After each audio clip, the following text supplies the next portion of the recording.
Quelles sont les dispositions prises par le gouvernement pour enquêter sur les révélations des crimes économiques faites par Panama Papers, dans lesquels sont indexées les autorités plusieurs autorités du plus haut niveau du pays? Merci. Si je veux venir à la deuxième partie de votre question, vous parlez de crimes économiques.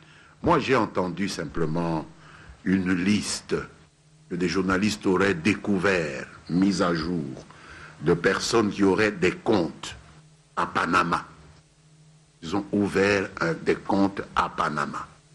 Et on a même pris la précaution de dire, rien n'indique que cette opération d'ouverture de compte soit associée à des opérations criminelles. Alors, vous parlez de crimes économiques. Quelle est votre source? Puisque déjà, la dépêche qui parle de ça prend la précaution de dire qu'il n'y a rien qui indique que les gens qui ont ouvert ces comptes, même le Premier ministre britannique, qui est concerné par ce problème-là, a dit qu'il n'y avait rien de criminel. Il a hérité de son père un peu d'argent qui était placé dans ce compte et on n'a pas dit que c'était quelque chose de criminel. Ensuite, vous dites plusieurs autorités du pays, mais lesquelles?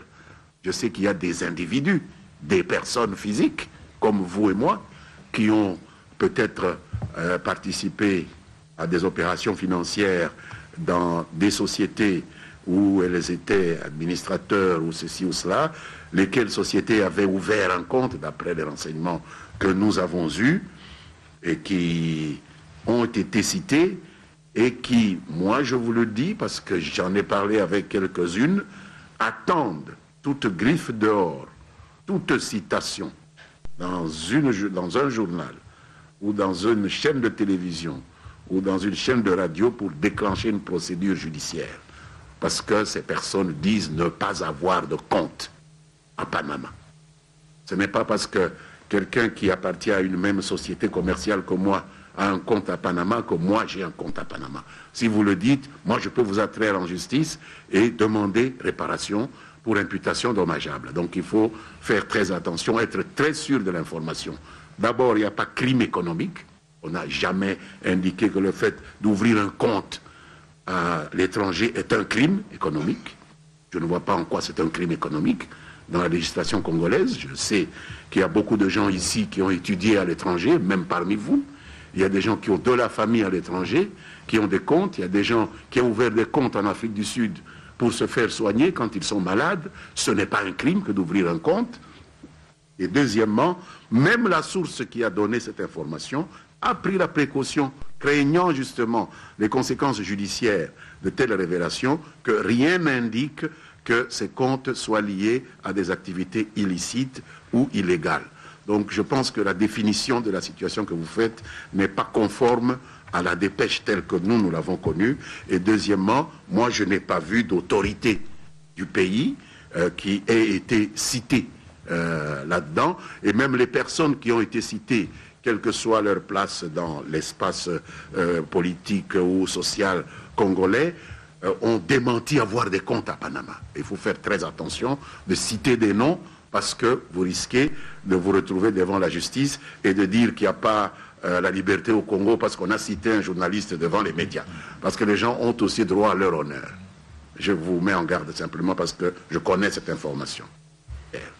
Parce que ces personnes disent ne pas avoir de compte à Panama.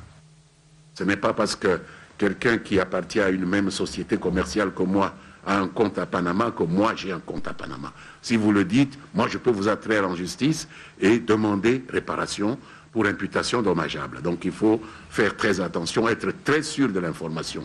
D'abord, il n'y a pas crime économique. On n'a jamais indiqué que le fait d'ouvrir un compte à l'étranger est un crime économique. Je ne vois pas en quoi c'est un crime économique dans la législation congolaise. Je sais qu'il y a beaucoup de gens ici qui ont étudié à l'étranger, même parmi vous. Quelles sont les dispositions prises par le gouvernement pour enquêter sur les révélations des crimes économiques faites par Panama Papers, dans lesquels sont indexées plusieurs autorités du plus haut niveau du pays? Merci. Si je veux venir à la deuxième partie de votre question, vous parlez de crimes économiques. Moi, j'ai entendu simplement une liste que des journalistes auraient découvert, mise à jour, de personnes qui auraient des comptes à Panama. Ils ont ouvert des comptes à Panama.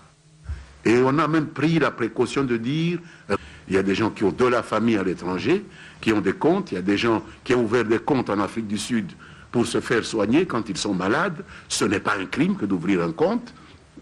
Et deuxièmement, même la source qui a donné cette information a pris la précaution, craignant justement les conséquences judiciaires de telles révélations, que rien n'indique que ces comptes soient liés à des activités illicites ou illégales.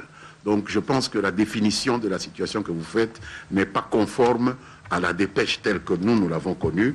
Et deuxièmement, moi je n'ai pas vu d'autorité du pays et rien n'indique que cette opération d'ouverture de compte soit associée à des opérations criminelles. Alors, vous parlez de crimes économiques. Quelle est votre source? Puisque déjà, la dépêche qui parle de ça prend la précaution de dire qu'il n'y a rien qui indique que les gens qui ont ouvert ces comptes, même le Premier ministre britannique, qui est concerné par ces problèmes-là, a dit qu'il n'y avait rien de criminel. Il a hérité de son père un peu d'argent qui était placé dans ce compte et on n'a pas dit que c'était quelque chose de criminel. Ensuite, vous dites plusieurs autorités du pays, mais lesquelles? Je sais qu'il y a des individus, des personnes physiques, comme vous et moi, qui ont peut-être participé à des opérations financières dans des sociétés où elles étaient administrateurs ou ceci ou cela, lesquelles sociétés avaient ouvert un compte, d'après les renseignements que nous avons eus, et qui ont été citées, et qui, moi je vous le dis, parce que j'en ai parlé avec quelques-unes, attendent toute griffe dehors, toute citation dans un journal, ou dans une chaîne de télévision, ou dans une chaîne de radio pour déclencher une procédure judiciaire.